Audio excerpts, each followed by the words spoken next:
अल्लामा इकबाल अलैहिर्रहमा फरमाते हैं कि मैं घर आया और हमारे घर के सामने एक साइल खड़ा था। साइले चूं कज़ाए मुबरम है, जिस तरह कज़ाए मुबरम होती है, टलती नहीं है, इस तरह वो टलने वाला ही नहीं था। मैंने उसको ला कहा बाबा चला जा, माफ कर, लेकिन वो जिद करके घर के दरवाजे के ऊपर खड़ा था। मैं लाओबाली की उम्र थी, तो स्कूल से आया था, मेरे हाथ में छोटी सी छड़ी थी, तो मैंने उसके कासे के ऊपर मारी, तो वो कासा टूट के गिर गया और उसके अंदर जो सारे दिन की रेजगारी जमा की थी वो भी बिखर गई। तो कहते हैं कि वो रेजगारी इकट्ठी करने लगा और मेरे वालिद शेख नूर मोहम्मद अंदर से कहीं देख रहे थे, तो वो बाहर आए।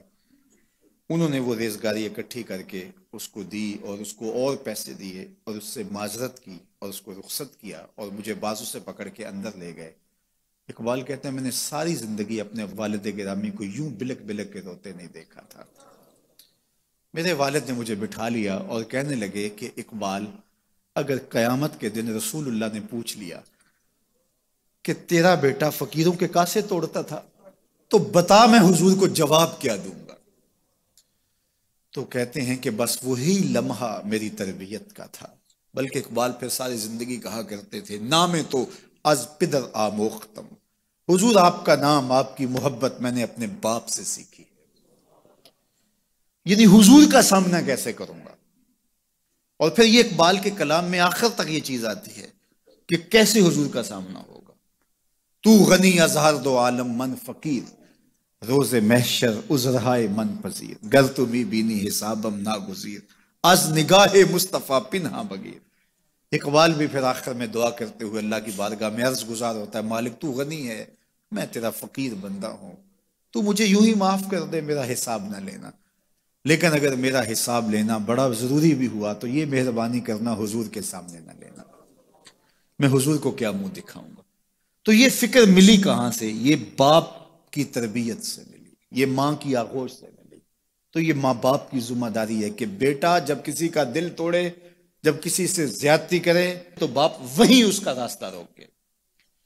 और एक फकीर का लाउबालीपन के अंदर कासा तोड़ दिया और बाप ने फिर ऐसी तरबियत की कि इकबाल सारी जिंदगी लोगों के दिल जोड़ता रहा, सारी जिंदगी बताता रहा कि इंसान की असल सूरत क्या होती है। दिल नहीं शायर का है कैफियतों की रुस्तखेज, क्या बताऊं कि दरूने सीना क्या रखता हूं मैं, दर गमे दीगर बसोजो दीगरारा हम बसोज, गुफ्त मत रोशन हदीसे गर तवानी दार होश, कह गए हैं शायरी जुजवेस्त अज पैगंबरी, हाँ सुना दे पढ़ के इनको पैगाम सरोश।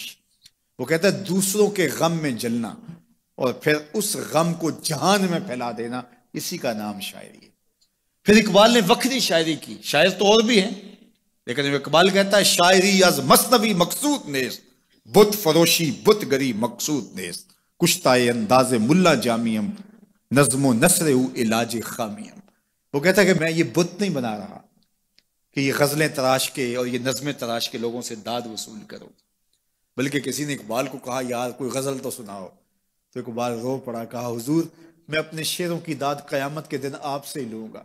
यारा मरा गजल खाने शमुर्दन, यारों ने तो मुझे गजल खान समझ लिया, मेरा तो मकसद ही और है। बल्कि उन शोरा पे तनकीद इकबाल ने की, इश्क मस्ती का जनाजा है तखय्युल इनका, इनके अंदेशा तारीख में कौमों के मजार, चश्मे आदम से छुपाते हैं मुकामात बुलंद, करते हैं रूह को खाबीदा बदन को बेदार, हिंद के शायरों सूरत गरो अफसाना नवीस, आह बेचारों के आसाब पे औरत है सवार, हर वक्त लबो रुखसार के तज़किरे, हर वक्त नशीली आंखों की कहानियां, हर वक्त कदे राना की बातें। कहा तुम इस खौल से निकल ही नहीं रहे, तुम्हारी शायरी सिर्फ एक औरत के गिर्द घूम रही है, जिसने उसको तख्लीक किया उस खालिक के जलवे भी तो देखो ना।